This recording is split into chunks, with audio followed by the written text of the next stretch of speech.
ഈ കല്യാണം ഉറപ്പിക്കണേക്ക് മുന്നേ കുറച്ച് കാര്യങ്ങൾ വ്യക്താക്കാണ്ട്. ഓ ശരി. എന്റെ മോൾക്ക് രാവിലെ എണീക്കണ ശീലമില്ല.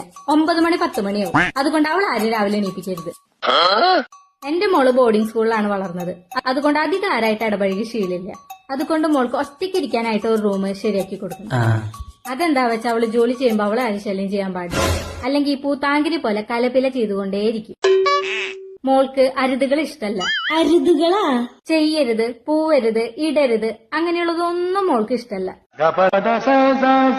ചെറുപ്പത്തിലേ അവളെ നന്നായി ലാളിച്ചിട്ടാണ് ഞാൻ വളർത്തിയിട്ടുള്ളത്. അതുകൊണ്ട് അവള് പറയണേനൊന്നും ഞാൻ എതിര് നിൽക്കാറില്ല. അവൾക്ക് ഫുൾ ഫ്രീഡാണ് ഇഷ്ടം. അതന്നെ. ഞങ്ങൾ ഒന്നിനും തടസ്സം നിൽക്കില്ല. അവളുടെ റൂമിൽ ഒരു സാധനം തൊടണത് അവൾക്ക് ഇഷ്ടമല്ല. അവൾ അങ്ങനെയാണ് അവളുടെ സാധനങ്ങൾ സൂക്ഷിച്ചു വെക്കാറുള്ളത്.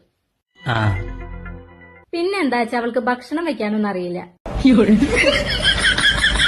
അതുകൊണ്ടൊരു വേലക്കാരിനെ വെക്കണം. എന്നാലേ രുചിയുള്ള ഭക്ഷണങ്ങൾ അവൾക്ക് സമയത്തിന് കഴിക്കാൻ പറ്റുള്ളൂ. ശരി ശരി, അതൊന്നും കുഴപ്പമില്ല. അപ്പൊ വാടക എത്ര തരും? വാടകയോ? എന്തിന്? നിങ്ങൾ കല്യാണം കഴിക്കാനല്ലോ, പെയിൻ ഗസ്റ്റായി നിൽക്കാനല്ല വരുന്നത്.